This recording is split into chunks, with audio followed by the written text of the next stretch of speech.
هذا القرآن يوحدنا لطريق الخير يوجهنا الله تعالى أنزله ورسول الله معلمنا. السلام عليكم ورحمة الله وبركاته. الحمد لله رب العالمين والصلاة والسلام على نبينا وحبيبنا وقدوتنا وإمامنا محمد وعلى آله وصحبه أجمعين. يقول الله سبحانه وتعالى في كلامه المجيد: أعوذ بالله السميع العليم من الشيطان الرجيم. بسم الله الرحمن الرحيم.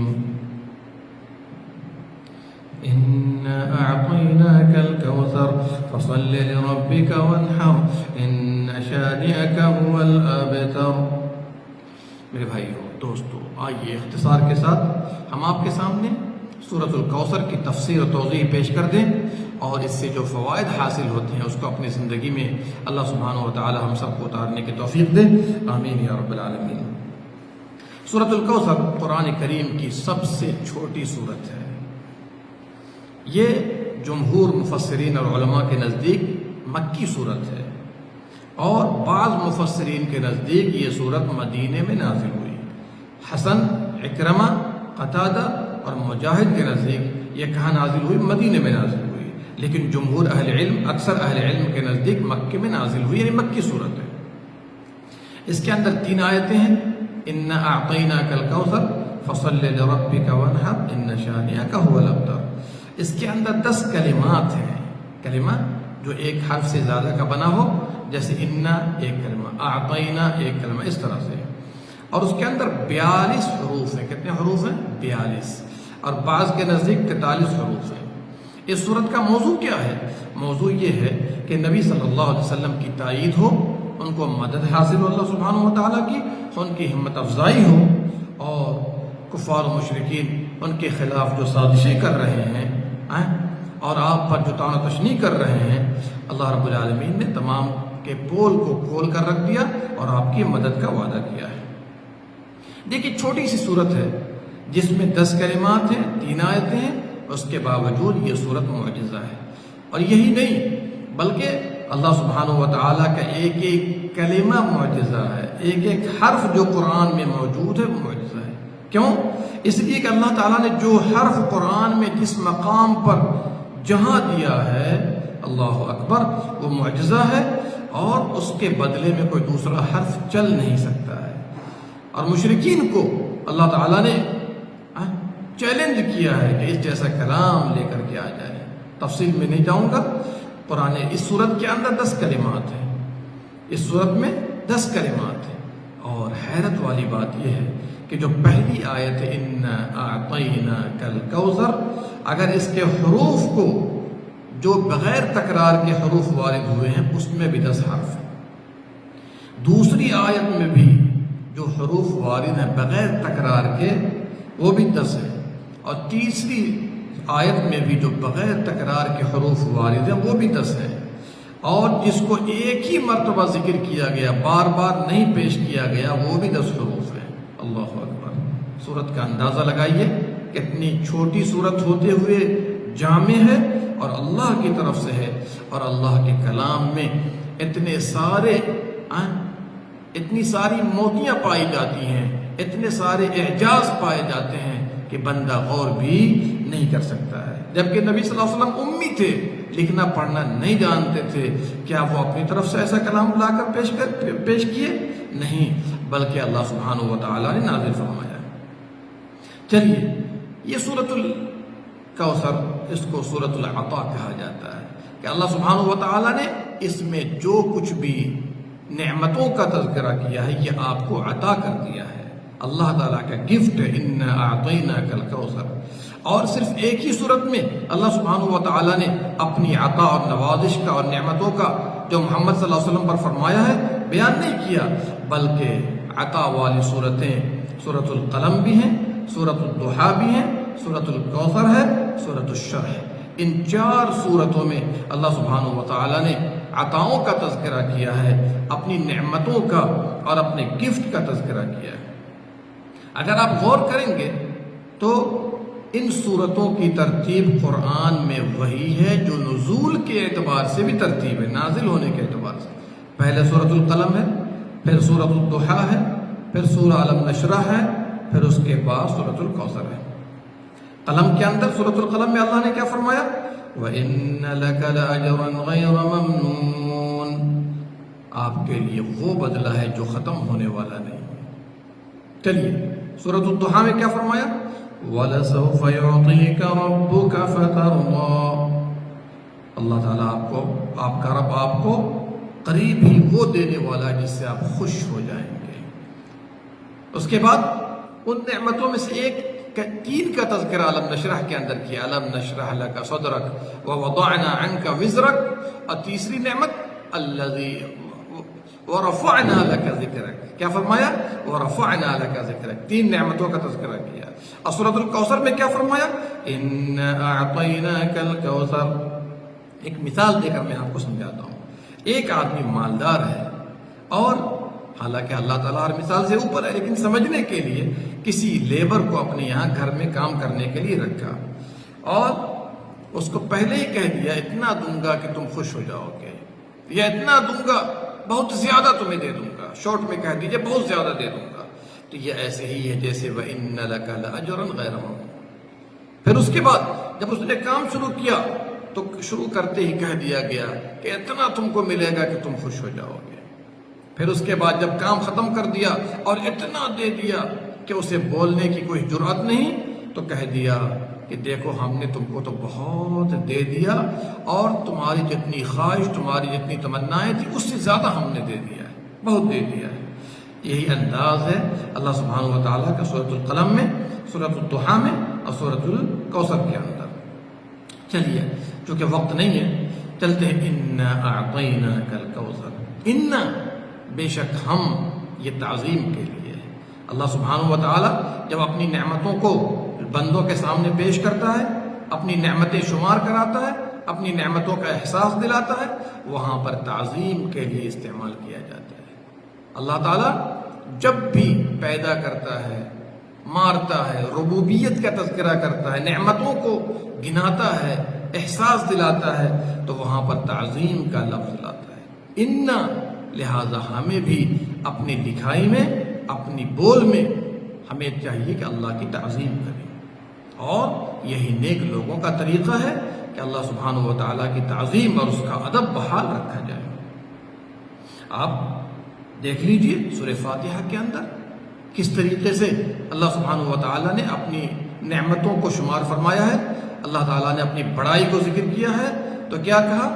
ایاک نعبد و ایاک نستعین، اور اس سے پہلے الحمدللہ رب العالمین الرحمن الرحیم مالک یوم الدین ایاک نعبد و ایاک نستعین اهدنا الصراط المستقیم صراط الذین انعمت علیہم۔ دیکھیے نعمت کا تذکرہ کیا، ہدایت کا تذکرہ کیا، انعمت علیہم، جس پر تیرا انعام ہے، تو نے انعام کیا ہے، دیکھا آپ نے، انعمت علیہم۔ اچھا اسی طریقے سے کبھی بھی اللہ سبحانہ و تعالیٰ جب اپنی نعمتوں کو شمار کرتا ہے تو تعظیم کا لفظ لاتا ہے، جمع کا صیغہ لاتا ہے، لیکن جب اپنی عبادت، تقوی، توحید کی بات کرتا ہے تو مفرد کا صیغہ لاتا ہے، جمع کا صیغہ نہیں لاتا ہے۔ مثال کے طور پر جب کہا اننی انا اللہ لا الہ الا انا فاعبدنی، اننی انا اللہ، میں اللہ ہوں، لا الہ الا انا، میرے سوا کوئی معبود نہیں، فاعبدنی، تم لوگ میری عبادت کرنا۔ دیکھا کیا پتا چلا کہ جب بھی توحید کی بات آئے، ایک اللہ کی عبادت کی بات آئے، تو اللہ سبحانہ و تعالی مفرد کا صیغہ استعمال کرتا ہے، اور جب تعظیم کی بات آتی ہے، نعمتوں کے شمار کرانے کی بات آتی ہے، اللہ اپنے افعال کو گناتا ہے، تو وہاں پر جمع کا صیغہ لاتا ہے۔ چلیے، اور یہاں پر یاد رکھیے انا اعطینا، یہ جمع کے لیے ہے، جو کہ اللہ تعالیٰ عظیم الشان ہے، تو جو نعمت دے گا وہ بھی عظیم الشان نعمت ہوگی۔ اعطینا، یہ عطا کس کو کہا جاتا ہے؟ جب بندہ محنت کر لے، عبادت کر لے، جو ذمہ داری دی گئی وہ انجام دے لے، اس کے بعد اللہ سبحانہ و تعالی جو نعمتیں اور اجر و ثواب سے نوازتا ہے تو عام طور پر وہاں پر عطا کا لفظ لایا جاتا ہے. چلیے انا اعطیناک الکوثر. کوثر یہ کثر سے مشتق ہے، کثرت سے بنا ہے، جس میں بہت زیادہ مبالغہ پایا جاتا ہے. اہل لغت نے اور بہت سارے مفسرین نے، ابن کثیر، جریر طبری وغیرہ نے یہ کوثر کا ترجمہ کیا ہے خیر کثیر سے. کس سے ترجمہ کیا ہے؟ خیر کثیر سے ترجمہ کیا ہے. اور خیر کثیر میں یہ کوثر جنت میں ایک نہر کا نام ہے جو آپ کو عطا کر دی گئی ہے.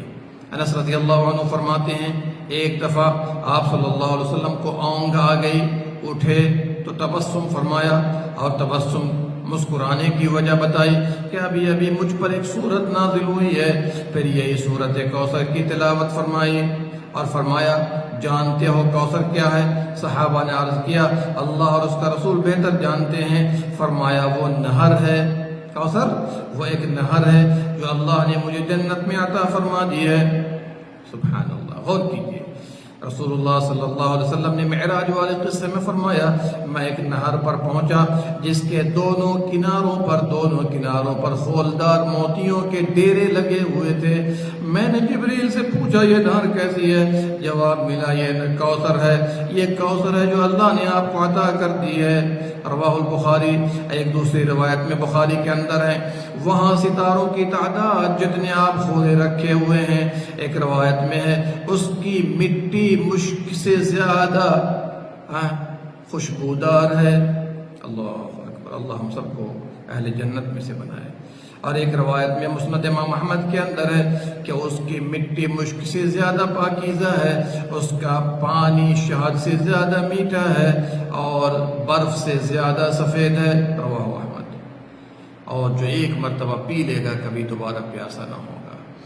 اور اسی کا پانی حوض کوثر میں جس پر نبی صلی اللہ علیہ وسلم تشریف فرما ہوں گے اپنے موحدین امتیوں کو پلا رہے ہوں گے. اللہ اکبر. اتنے سارے آب خورے اور برتن ہوں گے پلانے کے لیے جتنے آسمان میں ستارے ہوتے ہیں.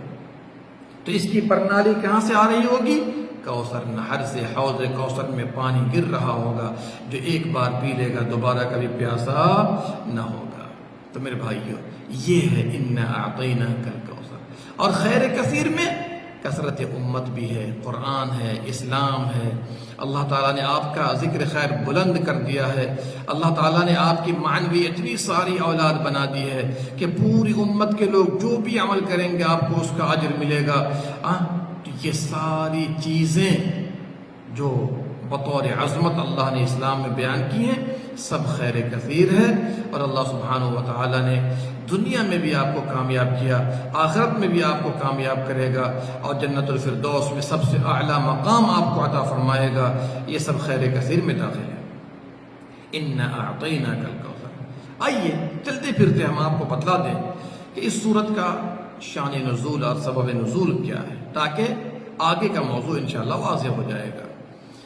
ایک بڑا بدبخت کفار مکہ میں سے جس کا نام ہے عاص بن وائل سہمی، جب نبی صلی اللہ علیہ وسلم کا اس کے پاس ذکر کیا جاتا تو کہتا اسے چھوڑ دو، یہ تو رجل ابتر ہے. ابتر جس کی نسل باقی نہیں رہے گی، جس کا ذکر باقی نہیں رہے گا، اس کے بعد کوئی باقی نہیں بچے گا. تو ایسے موقع پر تسلی کے لیے اللہ نے اس سورت کو نازل فرمایا انا اعطیناک الکوثر فصل لربک وانحر. ہم نے آپ کو خیر کثیر سے نوازا، نہر کوثر اور حوض کوثر سے نوازا. فصل لربک وانحر تو آپ بطور شکریہ اپنے رب کے لیے نماز پڑھیے اور قربانی کیجیے. ان شانئک هو الابتر. جو آپ سے دشمنی رکھنے والا ہے، بغض رکھنے والا ہے، جو آپ کا ذکر خیر نہیں کرتا، اس کی نسل کٹ جائے گی، اس کا ذکر ختم ہو جائے گا. یہ شان نزول تفسیر بغوی کے اندر موجود ہے. دوسرا سبب نزول بھی بعض مفسرین نے بیان کیا ہے جس کو امام ابن جریر طبری، ابن المنذر اور ابن حبان نے صحیح قرار دیا ہے کہ کعب بن اشرف مکہ آیا. آنے کے بعد قریش نے اس سے کہا انت سیدہم، کہ تم تو ان سب کا سردار ہو مدینے میں رہنے والے. الا ترى الى هذا المصنبر المنبتر من قومه. ارادہ کیا بدبختوں نے نبی صلی اللہ علیہ وسلم کی طرف کہ تم اپنی قوم کے اس بدبخت جس کا جس کی نسل باقی نہیں کی، جس کا خیر باقی نہیں رہے گا، جس کا ذکر باقی نہیں رہے گا، کیا تم اس کو نہیں دیکھتے ہو؟ اشارہ کیا نبی صلی اللہ علیہ وسلم کی طرف ان بدبختوں نے، اور محمد صلی اللہ علیہ وسلم یہ خیال کرتے ہیں کہ تم ان سے بہتر ہو، یعنی وہ ہم لوگوں سے بہتر ہیں۔ محمد صلی اللہ علیہ وسلم کہتے ہیں کہ ہم تمام لوگوں سے بہتر ہیں، جبکہ ہم لوگ حاجیوں کو پانی پلاتے ہیں، ان کی خاطر تواضع کرتے ہیں، ان کی خدمت کرتے ہیں۔ تو اس بدبخت کعب بن اشرف نے کہا نہیں، تم لوگ محمد صلی اللہ علیہ وسلم سے بہتر ہو۔ اس وقت یہ آیت نازل ہوئی تھی، ان شانئک هو الابتر، آپ سے بغض رکھنے والا، آپ کا دشمن یہ مقطوع النسل ہے، اس کی نسل ختم ہو جائے گی، اس کا ذکر ختم ہو جائے گا۔ تو یہ ہم نے سبب نزول ذکر کر دیا ہے تاکہ آپ کو یہ پتہ چلے کہ ہم اور آپ اس صورت پر کس انداز میں غور و فکر کریں، تدبر کریں اور اپنی زندگی میں اس کو اتارنے کی کوشش کریں، اور نبی صلی اللہ علیہ وسلم اور اس کی شریعت سے کبھی بھی بغض و عداوت نہ رکھیں۔ آئیے، فصل لربک وانحر، جب اللہ تعالیٰ نے آپ پر اتنا احسان کیا، نعمتوں سے نوازا، آپ کے ساتھ خیر کا معاملہ کیا، خیر کثیر آپ کو عطا فرمایا، تو آپ کا معاملہ کیا ہونا چاہیے؟ فصل لربک، نماز پڑھیے اپنے رب کے لیے، رب کے لیے نماز پڑھیے۔ توحید مضبوط ہے تو اس پر جو عمارت کھڑی ہوگی مضبوط ہوگی۔ فصل، نماز پڑھیے۔ یہاں پر اسپیشل نماز کا تذکرہ آیا اس بات کو بتانے کے لیے کہ بطور شکریہ ہم اللہ کے لیے نماز پڑھیں۔ یہ پانچوں وقت نماز گویا کہ رب کی نعمتوں کا شکریہ ہے۔ فصل، نماز پڑھیے۔ دیکھیے، نماز پڑھنا ہے، لیکن جس طرح اللہ نے بتایا ہے، رسول اللہ صلی اللہ علیہ وسلم نے پریکٹیکلی کر کے بتا دیا، اسی طرح نماز پڑھنی ہے۔ فصل، نماز پڑھیے۔ جسمانی عبادات میں اور جس کا تعلق دل کے ساتھ بھی ہے، خشوع ہو، خضوع ہو، محبت ہو، تعظیم ہو، تو نماز قبول ہوتی ہے۔ تو قلبی عبادات اور جسمانی عبادات کا ذکر ایک لفظ میں کر دیا، فصل، رب، نماز پڑھیے۔ کس کے لیے پڑھیے؟ انسانوں کے لیے کہ دنیاوی مفاد کے لیے؟ نہیں، رب کے لیے نماز پڑھیے۔ اخلاص ہوگا تو نماز قبول ہوگی۔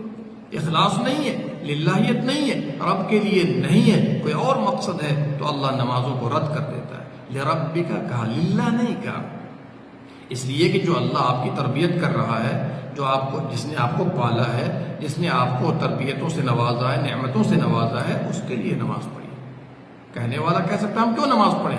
نہیں، اس لیے کہ پیدائش سے لے کر جب آپ کھڑے ہو گئے، 14-15 سال کے ہو گئے، تو اللہ نے آپ پر نماز کو فرض کیا ہے، یہ بتانے کے لیے کہ اتنا اللہ نے کیا، کچھ آپ بھی تو کرو۔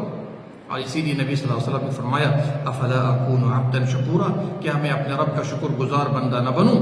اس سے واضح ہوتا ہے یہ رب کی شکر گزاری ہے کہ آپ اس کے لیے نماز پڑھیے۔ وانحر، اور قربانی بھی کیجیے، قربانی کیجیے۔ قربانی مالی عبادت ہے، قلبی عبادت اور جسمانی عبادت کا ذکر آ گیا۔ وانحر، قربانی کیجیے۔ مال کو اتنا دانتوں سے مت پکڑیے کہ غریبوں کا خیال نہ رکھ سکیں۔ اللہ کے ساتھ احسان کیجیے، یعنی اللہ کی عبادت میں احسان کا معاملہ ہو۔ اللہ کے ساتھ احسان کا مطلب یہ ہے کہ اللہ رب العالمین کا حق ادا کیجیے، اور ساتھ ہی ساتھ بندوں کا بھی حق ادا کیجیے، قربانی کیجیے۔ چونکہ مال نکالنا انسان کے لیے بہت مشکل ہوتا ہے، تو اللہ تعالیٰ نے جسمانی اور قلبی عبادت کے بعد مال کی عبادت کا تذکرہ کیا ہے، تاکہ ہم اور آپ بخیل نہ بنیں اور اللہ کے بندوں پر بھی احسان کا معاملہ کریں، ان کے ساتھ خرچ کریں۔ تو یہ بطور شکریہ ہے، نماز اور قربانی، ایک مالی عبادت، قلبی عبادت، جسمانی عبادت، اور بتا دیا کہ اسلام تینوں چیزوں کے مجموعے کا نام ہے۔ چلیے،